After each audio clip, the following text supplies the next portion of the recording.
시작합시다. 136페이지.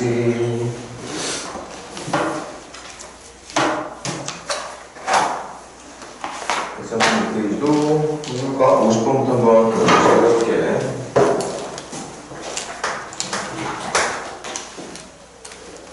자, 6개의 숫자가 있고 1, 2, 3, 4, 6, 8이네.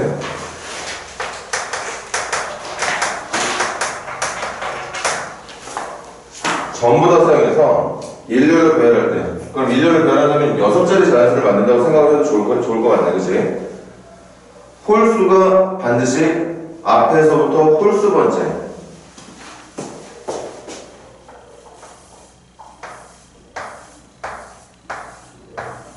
홀수 번째면 첫 번째, 세 번째, 다섯 번째 자리가 될 건데, 이 홀수 번째 자리에 홀수가 어느 경우를 찾아달래. 홀수가 몇 개나 있는 거야? 홀수 몇 개 있지? 얘들아? 3개? 2개밖에 없죠. 1하고 3밖에 없어. 다시 보자. 확인해볼까? 그렇게 1하고 3이라고 하는 홀수들이 홀수 번째 자리만 와야 되네. 그럼 이 문제도 그렇게 어려운 문제는 아니다. 첫 번째 해야 되는 건 여기 홀수였던 1하고 3을 홀수 번째에 놔주면 되겠네. 1하고 3을 홀수 번째에 넣는 방법은 쉽게 말하면 이거네. 1 들어갈 수 있는 자리가 셋 중에 하나, 3이 들어갈 수 있는 자리가 남아있는 2자리 중에 하나. 정답은 3 곱하기 2인데 그걸 계속 여러분들이 1하는데 많이 연습을 해야 되는 게 이거야. 3개 중에 2개 뽑아서 나열하는 거. 세 자리 중에 2자리 뽑아서 나열하는 거. 그래서 6가지가 되고, 그러면 두 번째 1, 3 했으니까 이제 남아있는 짝수 4개. 이거 남은 자리라고 적을 수밖에 없는 이유는 홀수 번째 자리는 3개인데 들어가는 홀수는 2개밖에 없으니까 분명히 이둘 중에 한 자리가 또 남아있을 거거든. 맞아? 그래서 그렇게 남아있는 4자리에 4개의 자연수를 넣는 방법은 4p3. 그래서 3패까지가 되는 거지. 6 곱하기 24가 될 테니까 144가지가 정답이라고 봐주면 되겠습니다. 아까 지금 대충 이렇게 보니까 또 이렇게 지금 하고 있는 부분을 넘어서 풀고 있는 친구들도 몇 명 보이더라. 그래도 풀이 시간 주면 다시 한번 풀어볼 수 있도록 해. 137페이지 54번 문제 한번 시작해봐야 돼.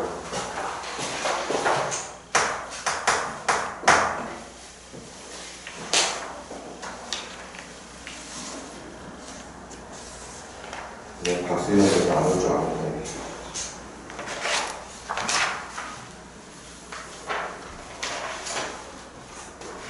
뭐 행사만 있으면 그냥 빠질 수 있는 좋은 핑계거리야 다들.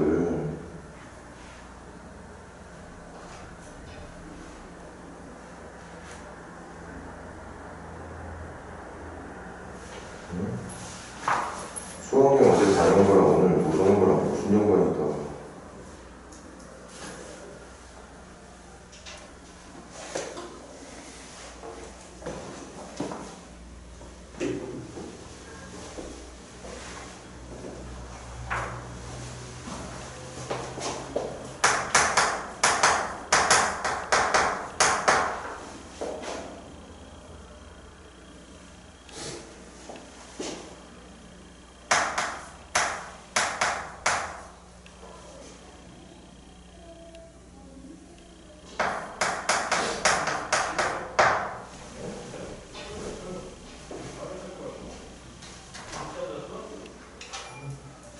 그래서 보통 여러분들은 문제 풀 때 작은 수부터 커지는 순서를 했었는데 지금 문제는 70번째로 큰 수 찾는 거니까 찾기 편하려면 큰 수부터 점점 작아지는 순서대로 찾는 게 편하겠지. 그래야 70번째가 정답이 될 테니까.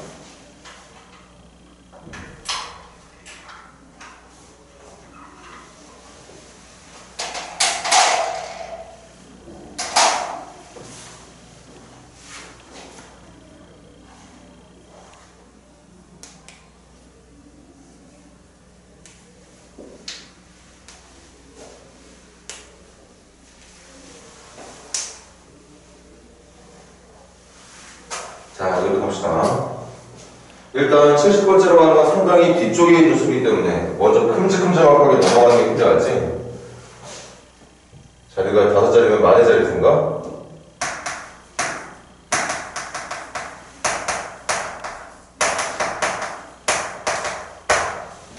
첫 번째, 만의 자리수가 5일 때 5만으로 시작한 숫자가 아마 제일 큰 수들일 테니까, 그럼 5만으로 시작하고 남은 4개의 숫자들을 1000의 자리, 100의 자리, 10의 자리, 1의 자리 배열하는 방법은 4패4, 4패까지죠. 그래서 24가지. 그러니까 5만으로 시작하는 5자리 자리수가 24개가 있다는 뜻인 거고. 두 번째, 아직까지도 70번째 되려면 멀었어요. 만의 자리수가 4가 될 때도 똑같이 4팩이 될 테니까 24가지. 세 번째, 만의 자리가 3이 될 때도 경우의 수는 4팩까지니까 24가지. 그래서 계산한 게, 이거 괜찮네. 72가지야. 그러니까 빨간은 필요 없구나. 얘들아, 지금 여기에 있는 이걸 통해서 지금 계산된 숫자의 개수가 72개인데 지금 우리가 하고 있는 건 점점 작아지는 순서로 하고 있는 중인 거 맞아?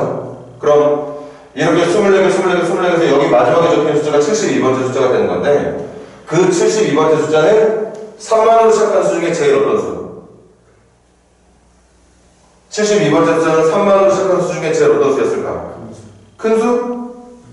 선생님 지금 큰 수보다 작아지는 순서로 하고 있는 중인데, 지금 여기에 있는 이 24개 숫자 중에 첫 번째 숫자가 제일 큰 숫자야. 54,321. 나는 얘를 1번으로 해서 문제를 풀고 있는 중이라고. 그래서 계속 작아지고 있는 거야. 그러면 여기에 있는 24개 중에 제일 밑에 있는, 그러니까 24개, 24개, 24개 누적해서 만들어낸 72번째 숫자는 3만 개를 시작하는 숫자 중에 제일 작은 수가 들어가야 되는 거 아니야?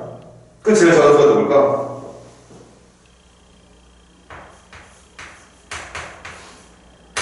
제일 작은 수 누구였겠어? 3만 1245가 되는 거였겠지.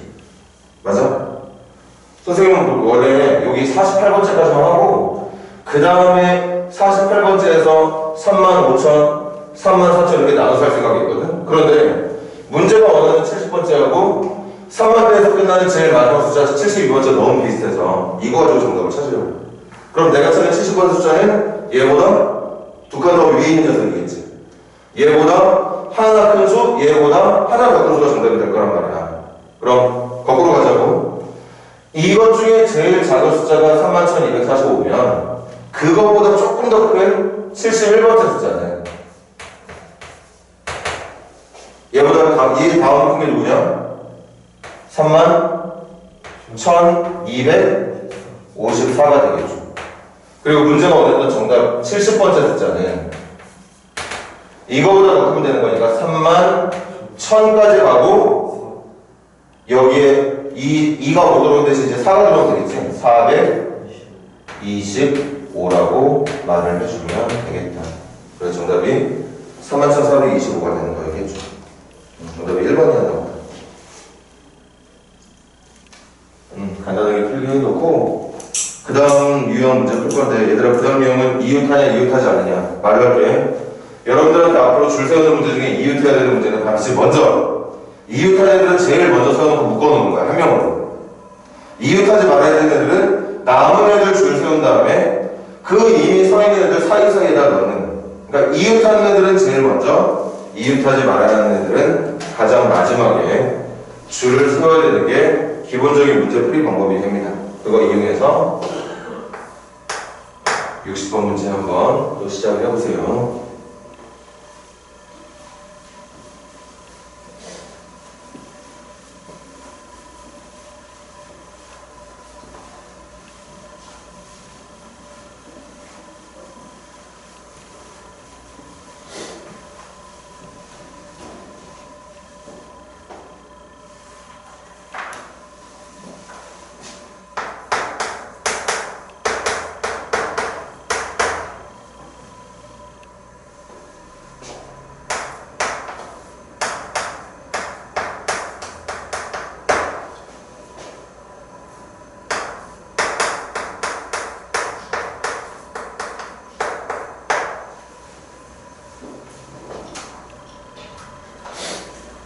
제일 먼저 해야 되는 건 1 묶어놓는 거.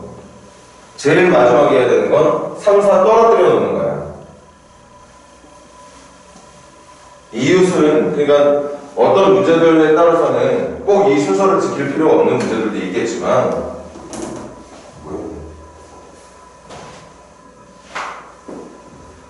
선생님은 지금 여러분들한테 기본적인 방법을 말하는 거야. 기본적인 방법이라는 건 어떤 유형의 문제가 나오더라도 이웃을 해야 된다거나 이웃을 하지 말아야 되는 문제가 나온다면 지금 여러분들에게 말하는 그 방법이 항상 풀릴 수 있는 방법이 된다는 뜻인 거고.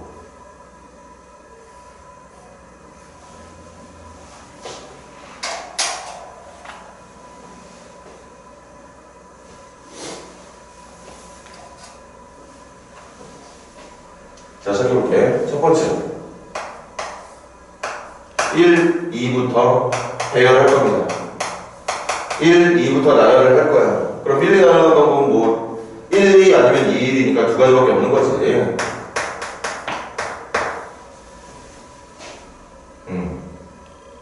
그런 다음에 해야 되는 게 뭐냐. 두 번째는, 그렇게 배열된 1하고 2를 한 덩어리로 생각을 해서 이제부터 떨어지면 안 되니까 1, 2로 나열이 되어 있던 2, 1로 나열이 되어 있던 그 1, 2하고 2, 1은 이제부터 붙어 다니는 거야. 그거 붙게 만드는 방법이 한 명으로 생각하면 되는 거라고. 그래서 여기다가 이제 배열을 할 건데 3, 4는 이웃하면 안 된다는 거거든. 그러니까 5를 먼저 배열을 하는 거죠. 나열을 하는 거야. 그럼 마찬가지 이것도 한 명, 두 명 줄 서는 거니까 두 가지 있겠지. 얘가 지금처럼 앞쪽 얘가 뒤쪽일 거냐? 아니면 5가 앞쪽으로 오고 1, 2가 뒤쪽으로 올 거냐? 그래서 현재까지 몇 가지가 나왔느냐? 2 곱하기 2가 4가지가 나온 거야. 이런 것도 이해를 못하니까 또 한번 보여줄까? 지금 선생님이 말하는 이 4가지, 2 곱하기 2 4가지가 무슨 뜻이냐? 잘 봐. 1, 2 나열하고 5가 오는 경우 2, 1로 배열되고 5가 오는 경우 5가 먼저 오고 1, 2가 붙어있는 경우 5가 먼저 오고 1, 2가 붙어있는 경우 이렇게 4가지가 나온 거죠. 1, 2는 붙어있으면서 거기에 5까지 집어넣는 방법이 이렇게 돼. 그 의미가 1, 2가 올 거냐 2, 1이 올 거냐 1, 2가 올 거냐 2, 1이 올 거냐 1, 2는 두 가지 5가 1, 2 뒤쪽에 올 거냐 5가 1, 2 앞쪽에 올 거냐 두 가지. 그래서 경우수가 4가지가 나오게 된다.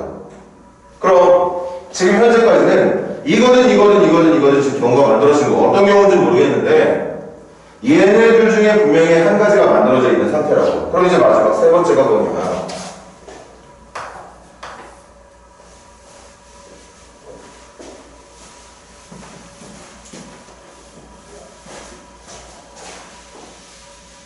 마지막 세 번째는 이제 마지막 나온 게 누구야? 3, 4만 넣어주면 되잖아. 3, 4 왜 마지막에 하는 거야? 문제가 3, 4는 이웃하지 말라고 했거든. 그래서 선생님이 말했거든. 이웃하지 말아야 되는 건 보통 제일 마지막에 해주는 게 좋아. 그게 편하단 말이지.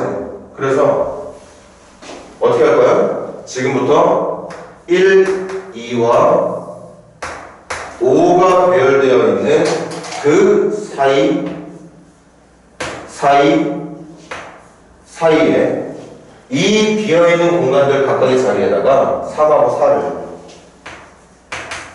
넣어주는 거야. 그러면 이웃하지 않게 될 거니까.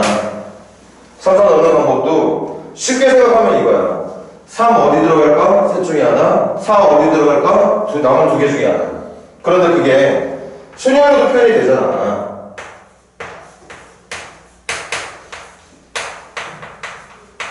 이렇게. 그래서 정답은 1, 2하고 5를 배열한 상태에서 만들 수 있는 4가지 안에다가 그 각각의 4가지 안에 3과 4가 들어갈 수 있는 자리 6가지가 포함이 돼서 정답은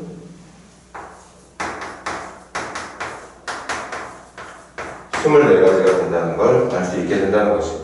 우리가 이 조건을 만족할 수 있는 자연수 중에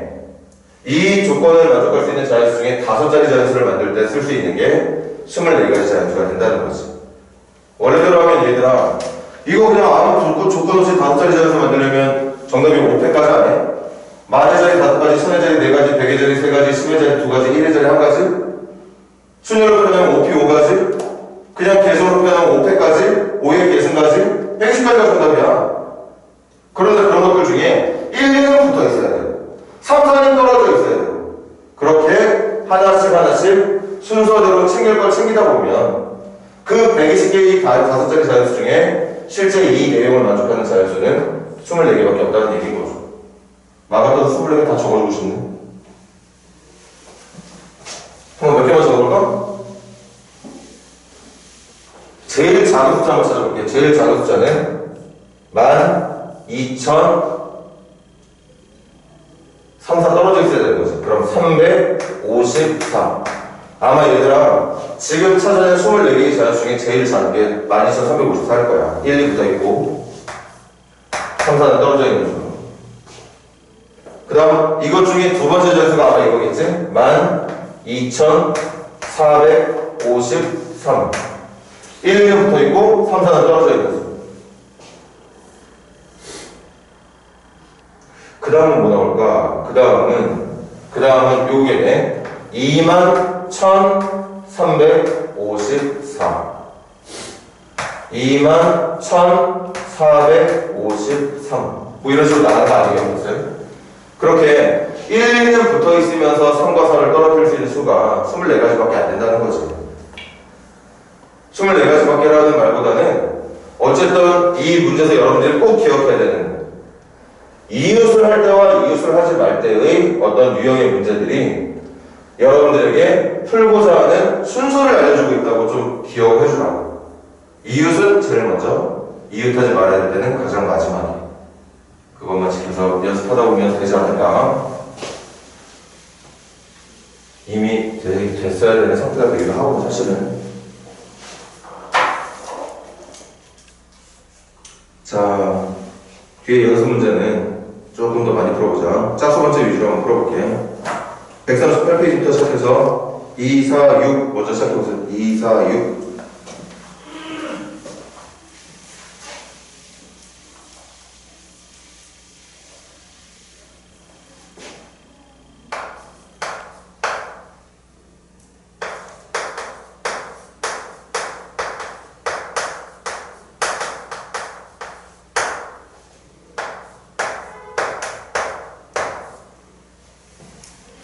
자, 이제 정상적으로 얘들아 보충. 지난주 사전 등에 듣기 시작했지? 다시 원래대로 시작합니다.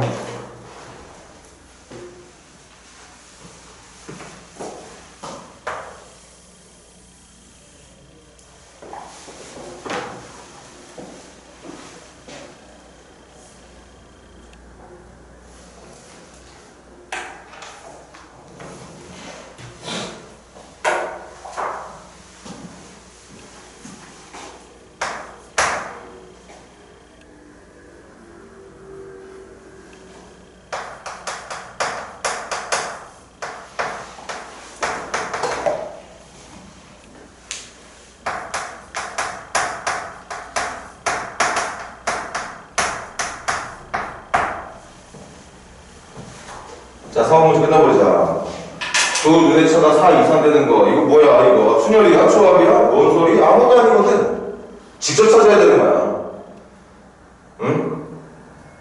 우리가 이미 배웠던 순열 조합, 2학년 때 확률과 통계라는 거에서 배우게 되는 여러 가지 종류의 순열 조합들이 있어. 그런데 그런 것들을 마땅히 문제에서 써먹을 수 없는 그런 문제들도 많아요. 저거 순열 없이 조합을 어떻게 할 거야?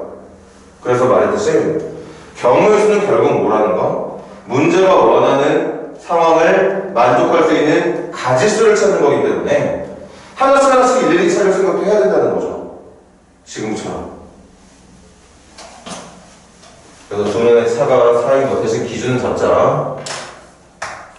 첫 번째 주사위 눈이 1이 나왔을 때 4 이상이 되려면 두 번째 눈은 5 아니면 6이 되어야 되는 거고, 첫 번째 눈이 만약에 2가 났다면 차이를 4 이상으로 벌리기 위해서는 두 번째 눈은 6만 나와야 되는 거죠. 첫 번째 눈이 3이 나왔어? 3이 나오면 어떤 눈이 두 번째로 나오더라도 4 이상을 만들어내지 못할걸? 4 4가 나와도 마찬가지 아닐까? 못 만들어. 4 이상 나는 차를 만들 수가 없다고. 첫 번째 눈이 5가 나왔다면 그럼 얘는 가능하냐? 1 하나는. 첫 번째 눈이 6이 나왔다면 4 이상을 만들 수 있는 방법은 1도 가능, 2도 가능한 거 맞죠? 그래서 경우의 수는 하나, 둘, 셋, 넷, 다섯, 여섯 가지가 정답이 되는 거지. 찾는 게 어렵진 않죠. 그래서 정답이 2번이 되겠습니다. 그래서 시작해봐. 4번부터 해서.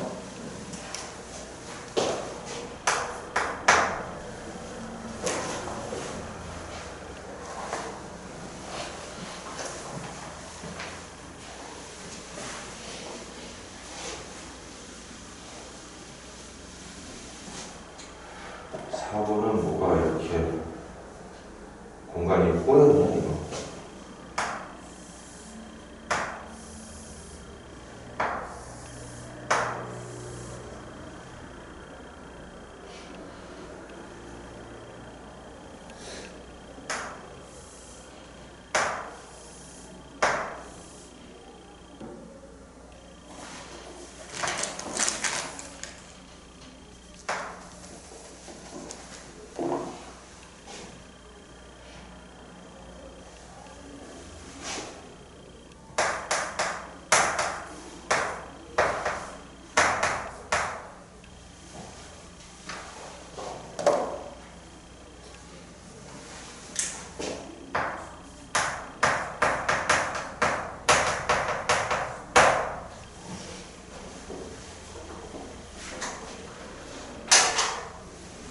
이것도 한 번만 더.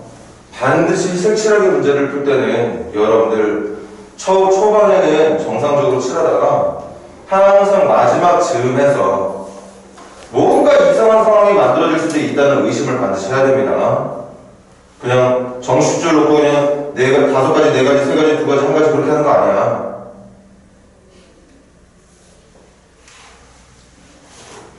저 말했듯이 뭐 모양이 대칭형이나 뭐냐 그런 거 중요하지 않아.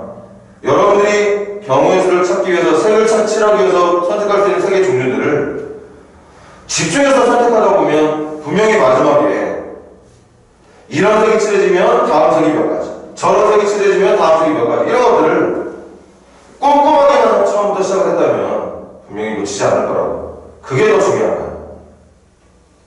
그러니까 일반적으로 칠하고 그냥 끝나는 문제. 대칭형이니까 마지막에 고민해야 되는 그런 유형이 어딨어. 내가 색을 칠하면서 상황에 대한 생각만 철저하게 할 수 있다면 그런 게 구분이 뭐가 필요하는 거야? 아니야. 지금 해볼게. 지금 제일 먼저 칠하는 건 A가 그래도 유리해 보이지? 선생님 A 기준으로 해서 시계 방향으로 돌릴게.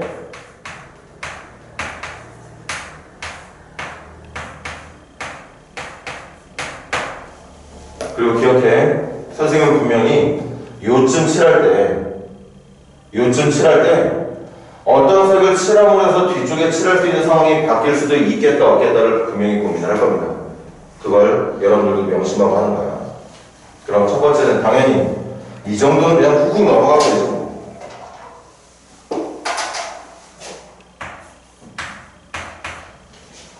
A 칠했어. B는 A랑만 다르면 돼. 네 가지.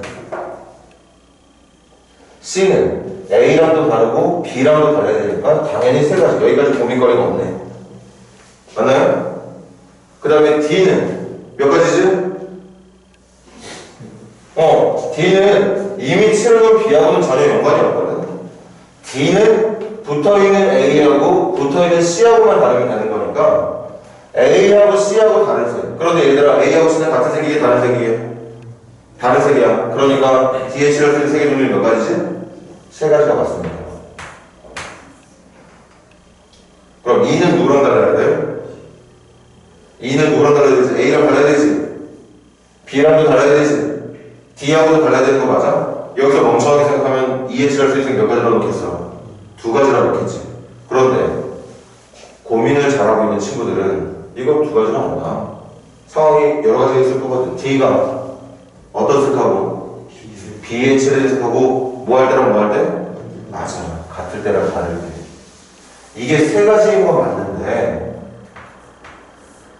이 뒤에 칠해져 있는 세 가지 색 중에 한 가지가 B랑 같은 색일 때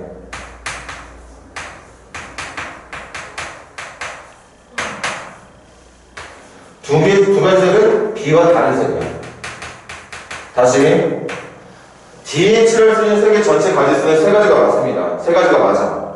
그런데 그 세 가지 중에 B랑 같은 색도 있고 B랑 다른 색도 있단 말이지. B랑 같은 색 하나, B랑 같은 색 다른 색 두 개가 있다고. 그런 상태에서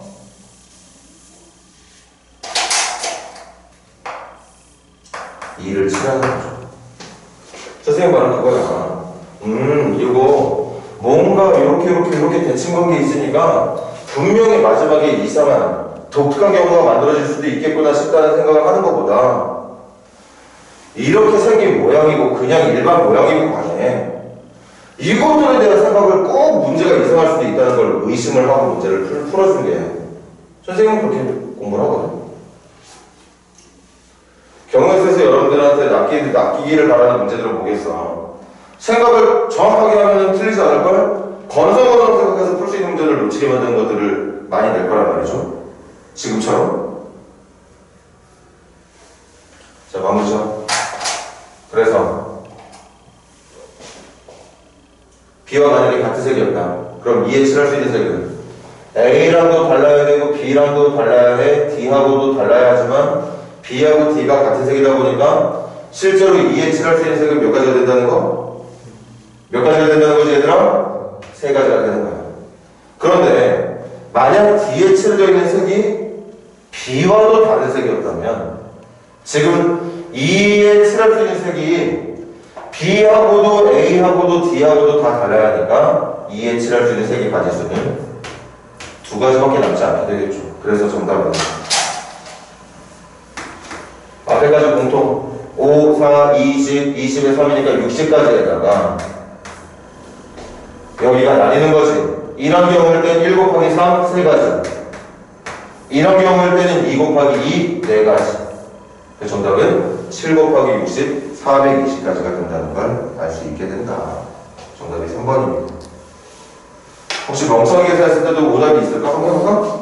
5, 4, 3, 3, 2로 계산했다면, 이렇게 멍청하게 계산을 했다면 20, 180, 20에다 2, 90, 180이니까 360. 다행이네. 360이라는 보기가 없어서. 360이라는 보기가 없으니까 이거 혹시 그런 문제에서 다시 한번 돌이킬 수 있는 시간을 가질 수 있겠다. 그런데 만약에 보기 중에 360이라는 정답이 있었어.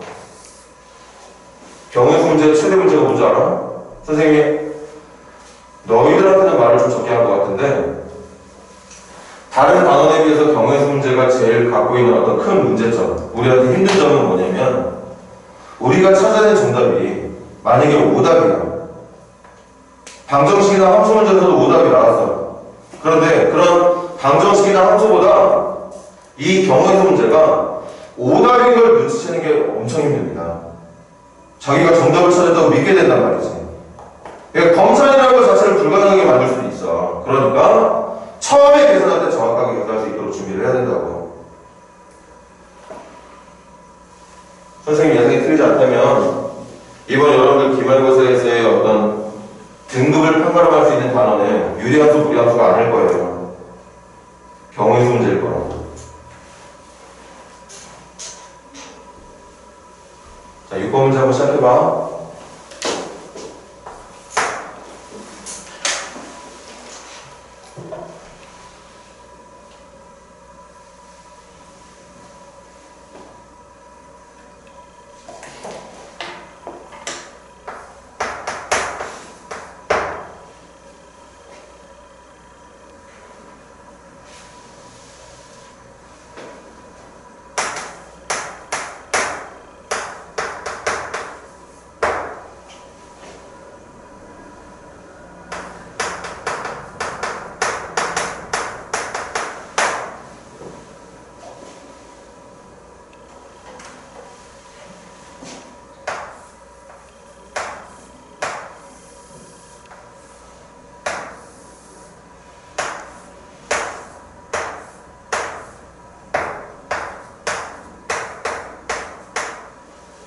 그거 아니.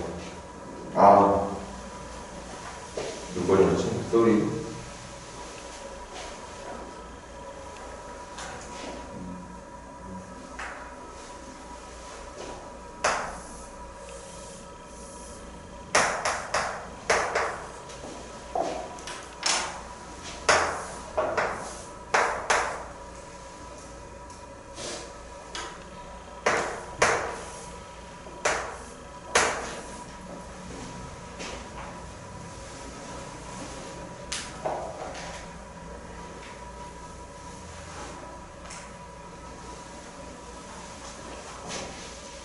자, 봅시다. 우리 원하는 거 A에서 D로 가는 거. 이것도 중요한 건 A에서 D로 갈 수 있는 전체 경우의 수를 찾기 전에, 얘들아, 칠판. A에서 D로 갈 수 있는 전체 경우의 수를 찾기 전에 A에서 D까지 가는데 들를 수 있는 가능한 경우들을 먼저 구분해 놓는 게 중요하지. 첫 번째, 선생님은 이거 할 때도 기준이 있어. 중간에 들러야 되는 경로의 개수를 제일 적을 수부터 제일 많이 될 때까지를 구분해서 풀 거야. 그러니까 이 말이야. 혹시 A에서 D로 다이렉트 가는 경우가 있나? 그냥 바로 갈 수 있는 경우 있으면 하면 돼. 근데 지금은 없죠. 그럼 그 다음 단계는 한 군데 들러서, 한 군데 들어가는 게 누구를 들러가야 되는 거지? B 들렀다 가면 되는 거죠. 또 고민해봐. B 말고 또 한 군데만 들러서 D에 갈 수 있는 방법이 있어? 없으면 이제 두 번째. 단계를 늘려. A에서 D까지 가는데 들러야 되는 중간점이 한 군데인 게 더 이상 없다면 이제 몇 군데인 거? 두 군데인 거. A에서 어디로 갔다가? B로 갔다가 어디로 갔다가? C로 갔다가 어디로 가네? D로 가네. 그럼 중간 지점이 두 군데인 거 말고 이거 말고 또 있나? 그럼 한 번 더 물어볼게. A에서 D까지 가는데 필요한 중간 지점이 세 군데가 될 수 있는 경우도 있어? 없어. 이게 끝이야. 그럼 이 상태에서 그냥 바로 정답 마무리하면 되겠네. A에서 B까지 몇 가지? 세 가지. B에서 D까지 몇 가지? 두 가지. 그래서 이렇게 가는 경우는 여섯 가지. A에서 B까지 몇 가지? 세 가지. B에서 C까지는 한 가지. C에서 D까지는 두 가지가 된다고 부르는 거야. 그래서 이것도 여섯 가지. 그래서 이 문제의 정답은 12가지라고 알아주면 되겠습니다. 자, 넘겨서 8, 10, 12, 14 이렇게 네 문제 풀고 여기 여섯 문제로 마무리할게요. 8번부터 시작해보세요.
자, 8번 마무리 지을까?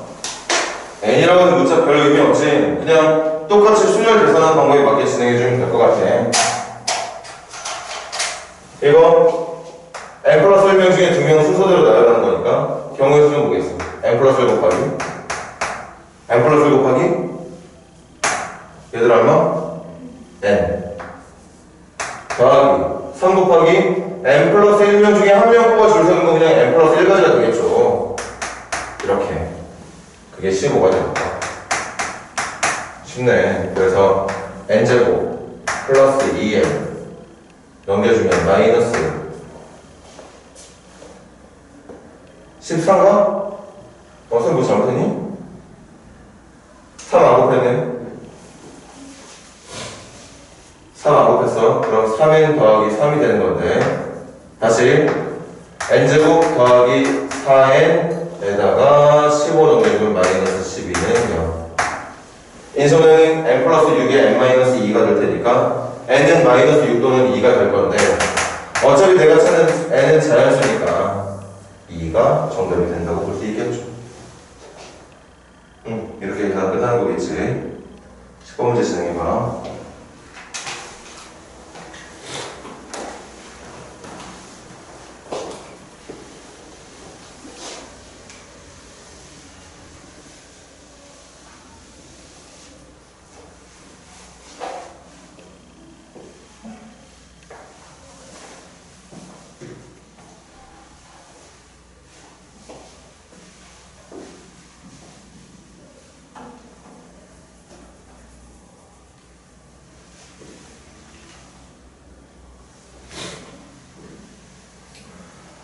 분명 지난주까지 시험이 한 달이 넘게 남았었는데 이봐 원래벌레 그냥 시험 훅 줄어드는 거야.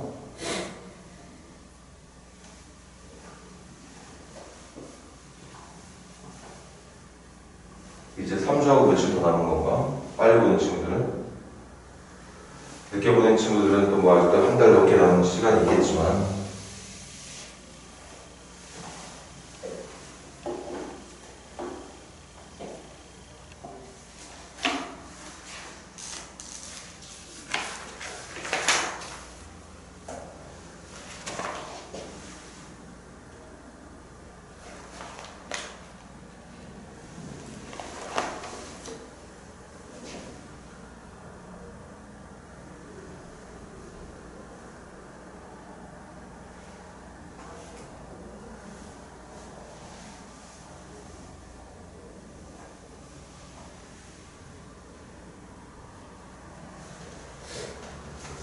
문제는 워낙 걸어도 조건이 많지. 잘 챙겨야지.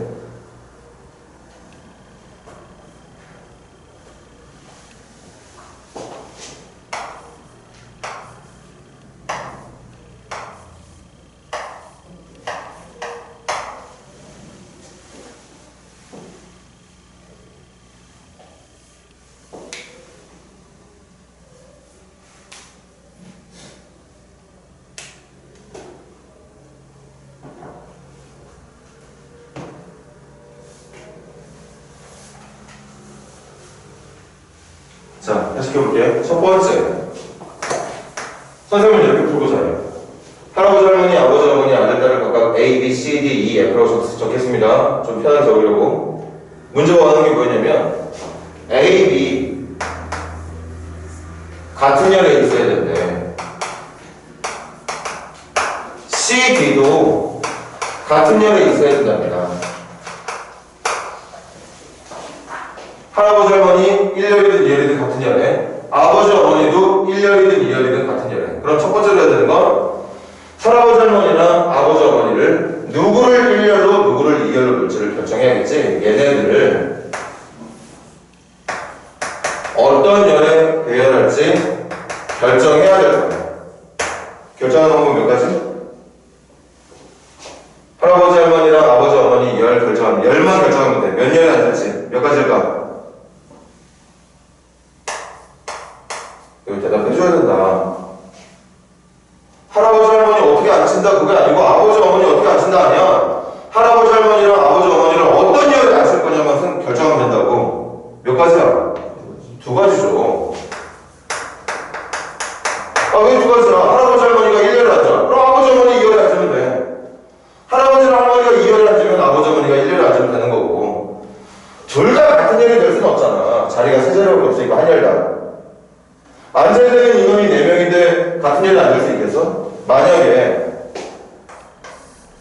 해보자. 자리가 충분히 많았다면 1열과 2열에 준비되어 있는 자리가 많았다면 이거 할아버지 할머니랑 아버지 어머니 같은 자리에 앉히는 게 경우수가 훨씬 많겠죠. 경우수 몇 가지 될 것 같아요. 이렇게 되면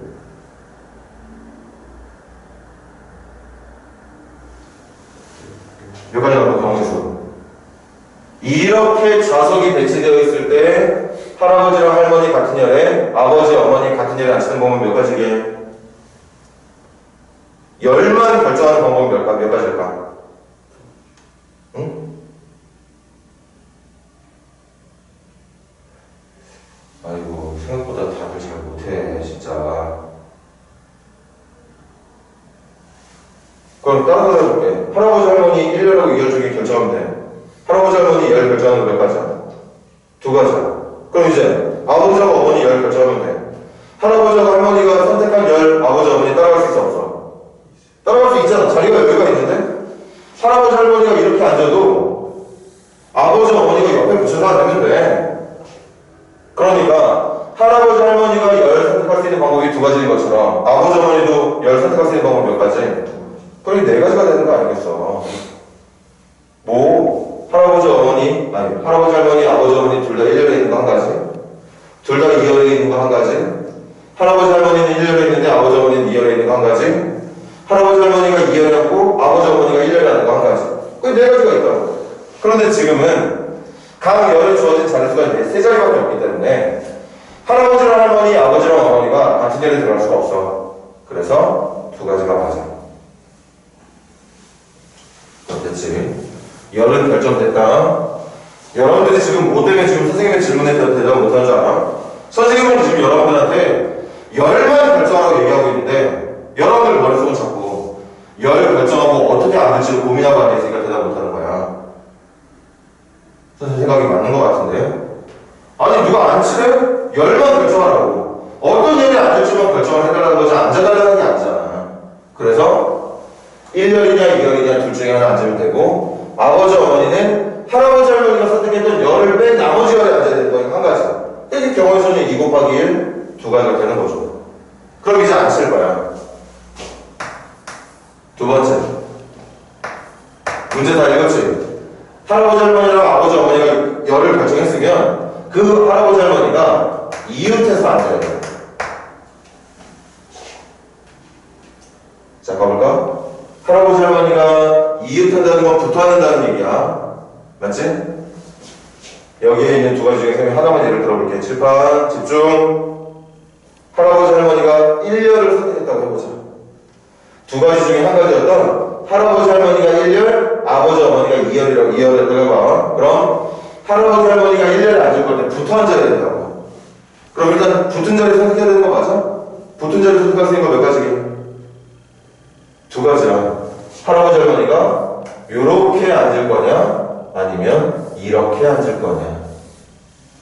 맞아? 붙은 자리 찾는 게 2가지다.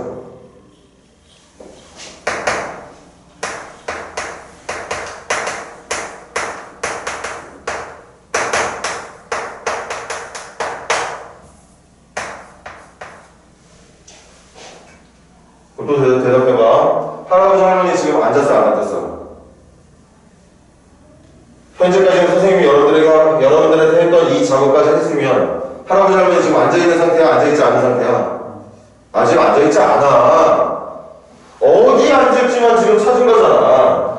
이렇게 생긴 2자리에 앉을지 이렇게 생긴 2자리에 앉을지만 찾은 거야. 자리만 찾아놓은 거라고. 그럼 이제 앉으면 돼. 앉는 방법은? 할아버지 할머니 앉는 방법 어떻게 해주면 되지? 할아버지가 왼쪽, 할머니가 오른쪽. 아니면 할머니가 왼쪽, 할아버지가 오른쪽으로 들어가면 되는 거 맞아?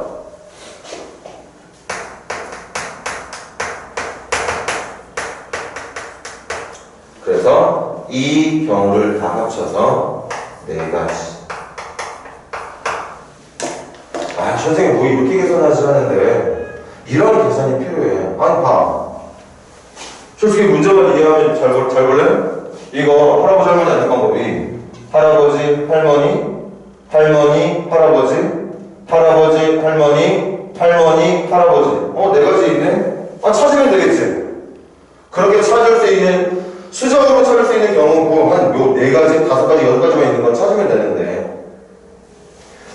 선생님은 경우의 수가 만약에 더 많아지는 문제에 대해서 지금처럼 푸는 방법이 필요할 수밖에 없는 거 아니야? 경우가 엄청나게 많으면. 선생님이 여기다가 자릿수 2개만 드려도 여러분들 엄청나게 고민하게 될 거라고. 이하를 결정하는 것부터 해가지고. 다시. 첫 번째 작업은 뭐라는 거야? 할아버지 할머니랑 아버지 어머니가 각각 어떤 열에 앉을 거냐. 계속 집중해. 할아버지 할머니 1열이나 2열 중에 하나니까 2가지. 아버지 어머니는 할아버지 할머니가 선택했던 열을 빼고 앉아야 되는 거니까 1가지. 그래서 2가지. 그럼 그렇게 할아버지 할머니와 아버지 어머니가 앉을 열이 결정이 됐다면 이제 할아버지 할머니하고 아버지 어머니를 직접 앉혀야 되는데 앉힐 때도 할아버지랑 할머니가 이웃해야 된다고 하니까 어떤 열이 결정되면 붙은 자리가 어떻게 결정이 되느냐. 왼쪽으로 붙은 2자리로 앉을 거냐 오른쪽으로 붙은 2자리로 앉을 거냐. 먼저 자리부터 찾아야 돼. 그런 다음에 자리 정해졌으면 할아버지가 왼쪽에 앉을래 할머니가 왼쪽에 앉을래를 고민해주면 되는 거고. 그렇게 4가지. 아버지 어머니도 이웃해야 되는 것 같은데? 그럼 아버지 어머니도 마찬가지야. 할아버지랑 할머니가 앉았던 열을 뺀 나머지 열에 아버지 어머니가 앉을 건데 아버지 어머니가 이웃하는 방법도 왼쪽 2자리에 앉을 거냐 오른쪽 2자리에 앉을 거냐를 결정할 거기 때문에. 그리고 자리 결정되면 아버지가 왼쪽에 앉을 거냐 오른쪽에 앉을 거냐를 또 구분할 수 있는 거죠. 얘도 얘랑 똑같은 4가지가 나오게 되겠지. 얘랑 같은 테니까. 그럼 현재까지 몇 명 앉아있지? 현재까지 계산하면 이제 몇 명 앉아있는 거야? 4명 앉아있는 거야. 할아버지 할머니 아버지 어머니 앉은 거야 지금. 그럼 몇 자리 남았어? 1열하고 2열에 각각 몇 자리씩 남았는데? 한 자리씩 남아있어. 한 자리씩 남아있습니다. 그렇게 합쳐서 남은 2자리를 누구하고 누가 앉으면 돼? 아들하고 딸. 아들하고 딸. E하고 F가 앉으면 되는 거죠. 앉는 방법은 2자리에 2명 앉을 거니까 2 곱하기 1까지 2가지가 되겠지. 그래서 이 문제의 최종 계산은 이거랑 이거를 곱한 게 정답이 되겠다. 정답이 64가지가 된다는 걸 기억해줘. 자, 좀만 더 집중해. 2문제만 하고 시작. 12번 필기 끝낸 사람들 12번부터 시작해봐.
자, 12번도 너무 쉽네. 3명 앉으면 되는 거잖아. 첫 번째가 앉을 수 있는 자리는 1, 2, 3, 4, 5, 6, 6개 중에 하나 골라 들어가면 되는 거고, 두 번째는 첫 번째가 앉은 자리를 뺀 나머지 자리 중에 하나 앉으면 되는 거고, 마지막 세 번째는 남은 자리 중에 앉아주면 되는 거겠죠. 얼마나 쉽냐? 그치?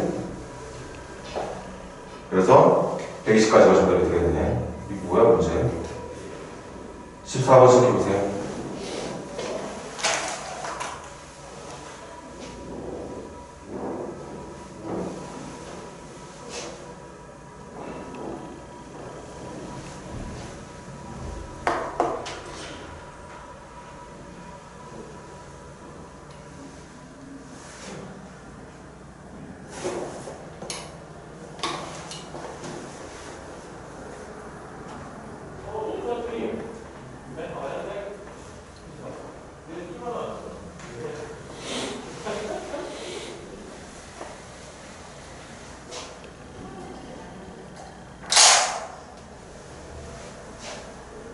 이거 약간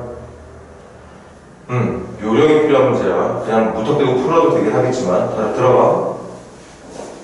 내가 5자리 자연수를 만들 건데 그러니까 뭐야 1, 2, 3, 4, 5를 순서대로 배열을 할 건데 문제는 1, 2 사이에 한 개 이상이 다른 수가 들어가야 돼.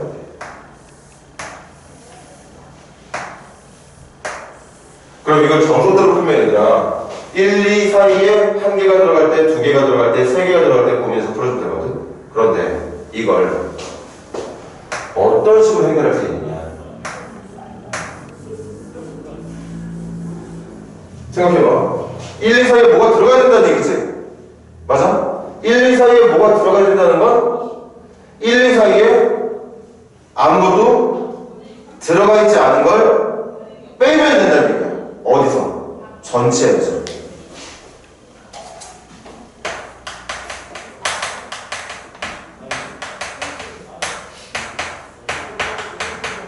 전체 경우는 뭐야 지금은? 제 1, 2, 3, 4, 5를 가지고 만들 수 있는 전체 5자리 자연수 중에 1과 2가 이웃하고 있는 경우의 수를 빼주면 되는 거 아니냐고. 한번 생각해봐.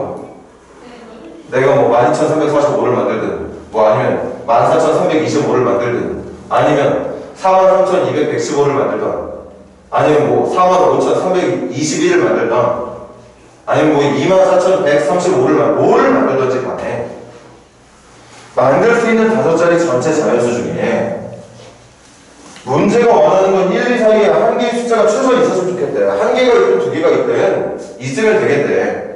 그럼 이게 원하는 건 뭐냐? 전체 5자리 자연수들 중에 1하고 2 사이에 아무것도 없는 숫자들. 그러니까 쉽게 말하면 1, 2가 붙어있는 숫자들을 빼주면 된다는 얘기 아니야? 현성아? 맞아? 그래 안 그래? 그렇게 풀겠다. 그러면 전체 경우의 수는 만의 자리, 천의 자리, 백의 자리, 십의 자리, 일의 자리 들어갈 수 있는 숫자가 각각 5가지, 4가지, 3가지, 2가지, 1가지를 되니까 5패까지겠죠.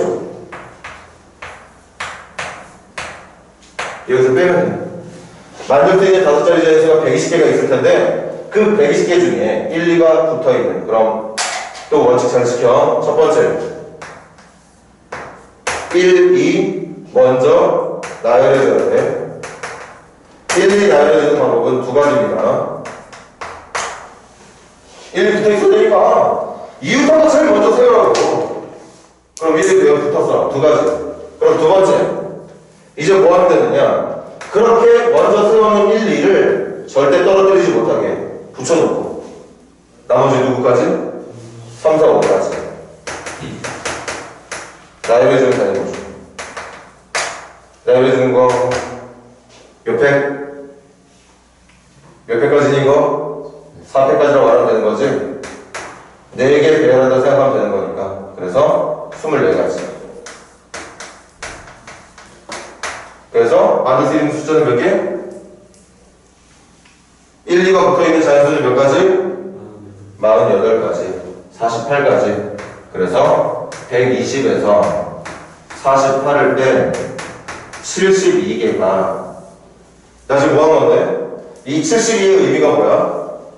전체 5자리 자연수 중에 1, 2가 뭐 하는 자연수?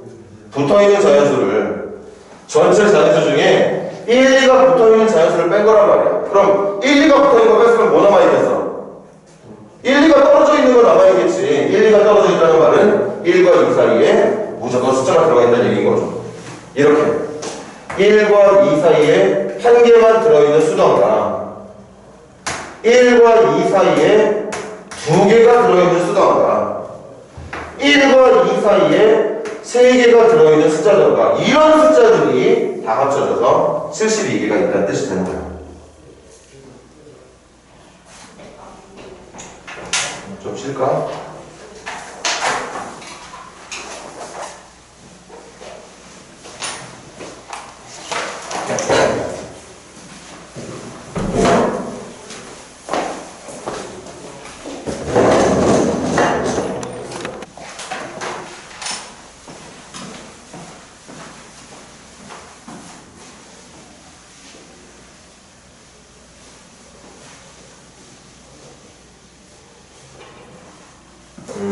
교재 어디냐? 140페이지.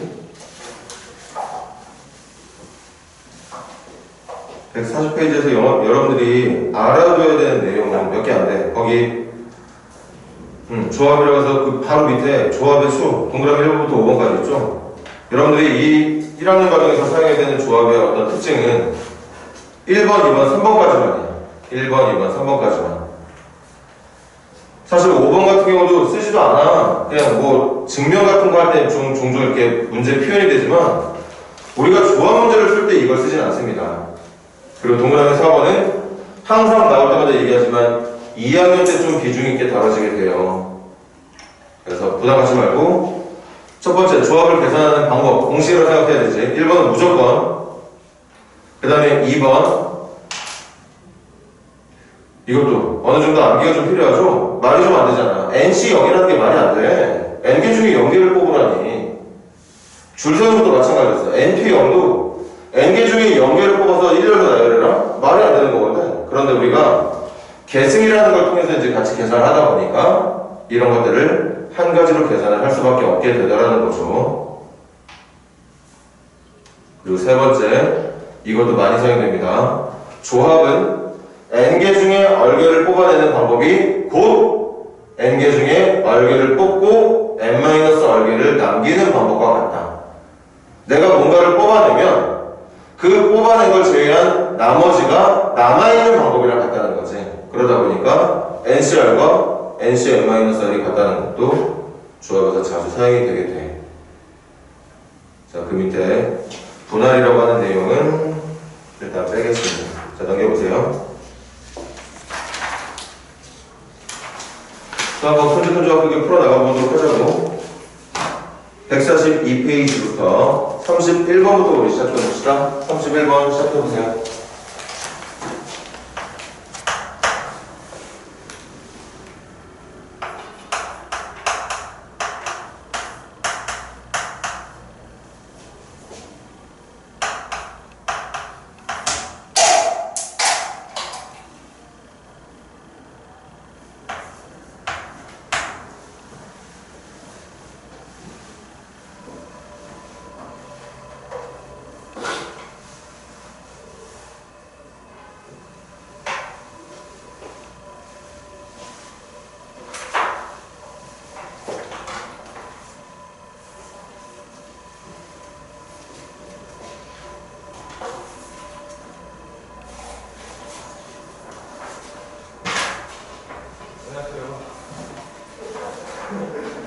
자, 시작합시다.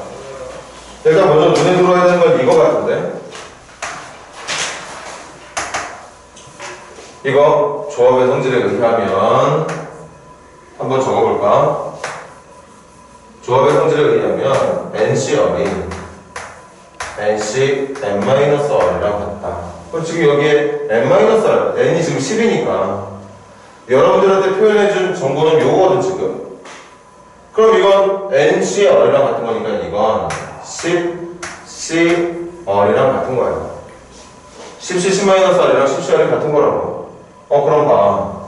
10CR과 10PR이라는 게 어떤 관계식에 동시에 사용되고 있는 거 보니까 조합이라는 게 뭐야? 조합이라는 게 순율에 의해서 계산된 결과를 얼필만큼으로 나눠준 거잖아. 이게 조합을 계산하는 방법이었다고. 사실은 조합을 계산하는 단독 방법이 존재하는 게 이게 뭐 단독 공식이라고 생각하면 뭐 어쩔 수 없는데 조합의 계산은 순열을 통해서 계산이 되는 거예요. 먼저 n개 중에 얼개를 뽑아서 순서대로 나열해 놓은 걸 그 순서대로 나열된 것 중에 순서를 계산하고 있는 경우의 수만큼으로 나눠준 거야. 왜? 조합이라는 건 순서가 중요한 게 아닌 내용으로 정의가 되어 있기 때문에 그래서 이렇게 계산을 하는 거거든요. 그런데 지금 여기 보니까 CPR을 24로만 나눠주면 되는 거잖아. 그럼 얘가 지금 얼팩인 걸 말하고 있는 거니까 개수적으로 표현해서 결과가 24가 나올 수 있는 건 4가 돼야 된다는 얘기. 4팩이 24에서 다들 알고 있죠? 그래서 정답이 4가 된다. 이런 문제들은 지금까지 풀었던 뭐 몇 명 중에 몇 명 줄 서라, 몇 명은 이웃해라, 몇 명을 뽑아라 이런 거보다 이렇게 변수 형태로만 가서 풀어야 되는 문제들은 오히려 순열이나 조합을 계산할 때 개수를 사용하는 빈도가 압도적으로 많아져. 그러니까 순열을 계산할 때 사용해야 되는 여러분들 요거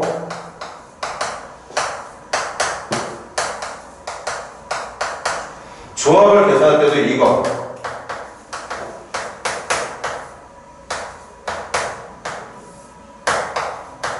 당연히 이런 내용들도 알고 계셔야 되는 거예요.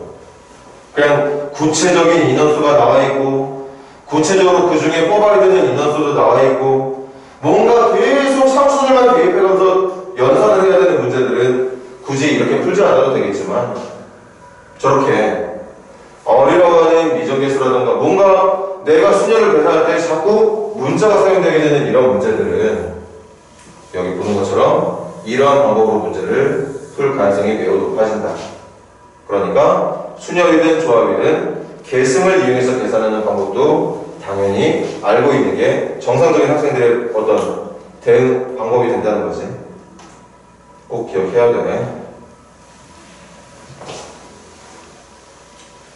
다시 한번 예를 들어 선생님이 말하는 거야. 이거 계산할 때 물론 선생님도 그래. 이거 5부터 3개 적는 거 알고 있거든. 그렇게 계산한단 말이야. 그런데 선생님 말은 뭐야?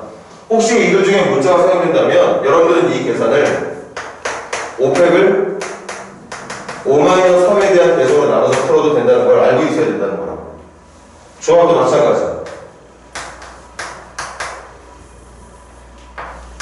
이거 어떻게 주면 되느냐? 이거 6부터 2개 적은 걸 2팩으로 나눠주면 되는 거 알고 있거든. 이렇게 풀면 돼. 선생님도 이렇게 풀어. 그런데 이 중에 혹시 문자가 잡혀있는 상태라면 이걸 계산을 어떻게 하느냐? 6팩을 6-2에 대한 배속으로 나눠주고 그걸 한 번 더 2의 배속으로 나눠서 푸는 방법으로 진행을 하게 된다는 거예요. 이렇게 자주 순열조합을 계산할 때 사용하는 방법 말고도 팩토리얼을 이용해서 계산하는 방법까지 당연히 알고 있어야 되는 게 정상이다. 그 말 하고 싶은 거예요.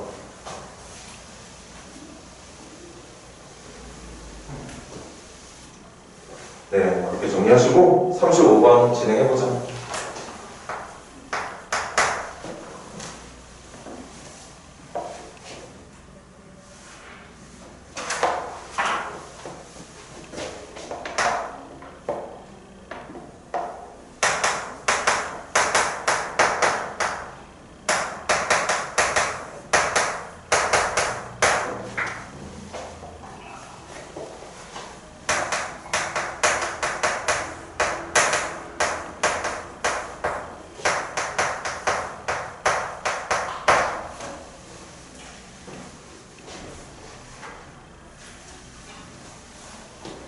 자, 문제가 원하는 건 2개 뽑는 거지.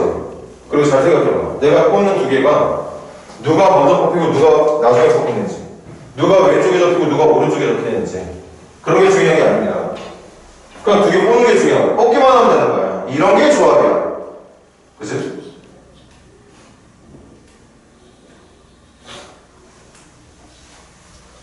문제를 손으로만 풀지 말라고요. 우리 머리로 생각하면서 풀어. 머리로. 처음 시작이 뭐야? 순서를 중요하게 생각해야 되는 문제인 건지 어떤 녀석이 뽑히는 게 중요한 문제인 건지. 지금 하고 있는 게 순열하고 조합이잖아요, 얘들아. 그치? 지금은 순서 따위 중요하지 않습니다. 뽑히는 애들만 찾아내면 돼. 그런데 우리가 하나 더 생각해야 되는 게 그 뽑힌 두 수의 합이 짝수가 돼야 된다고 얘기하고 있어. 이 짝수가 되는 경우도 충분히 고민해볼 만하죠. 그치? 그리고 선생님이랑 처음 풀어보는 문제가 아니고 선생님이랑 풀기 전에 이미 여러분들이 먼저 풀어봤을 가능성이 매우 높은 문제야. 중학교 때 두 수들에서 짝수 만드는 거 두 가지야. 짝더하기 짝 아니면 홀더하기 홀. 이렇게 단순한 구분을 못하는 친구들이 많아. 그럼 결국 내용은 뭐냐?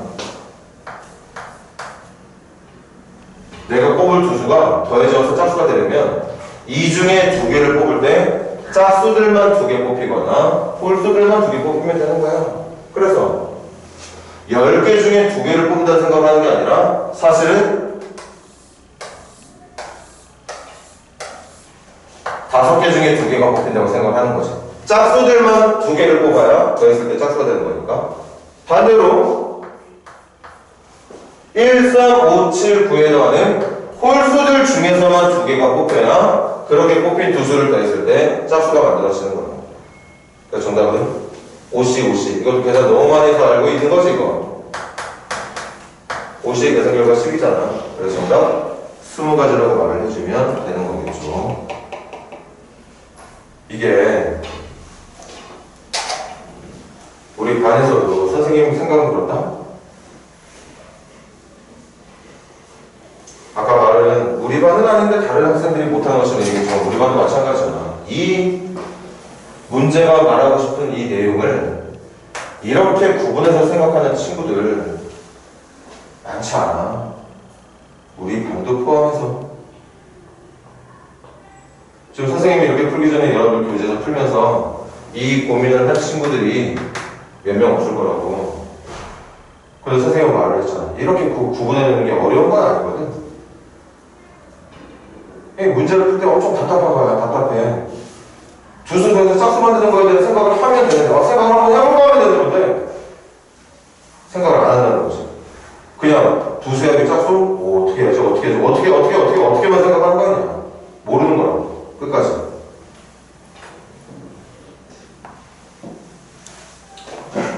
그런 뜻이에요. 그래서 지금 풀어야 문제 몇 문제 남지 않았는데 혹시 여러분들이 그냥 선생님 풀기 전에 다 풀어볼 수 있으면 선생님이 도와주면 되는 거니까 마찬가지로 과제를 특별히 지정하지 않겠지만 우리 3반 친구들은 슬슬 끝나가야 됩니다. 슬슬 끝나가야 돼. 네, 박수 선생님이 이제 진짜 개인적으로 확인할 수 있는 프린트 제일 중요한 시간 맞춰서 프린트 따로 나갈 거니까 내일 11시에 할 것들 많이 해서 질문할 것들 잘 챙겨서 가지고 와. 11시에 보자. 클리닉 잘하시고. 잘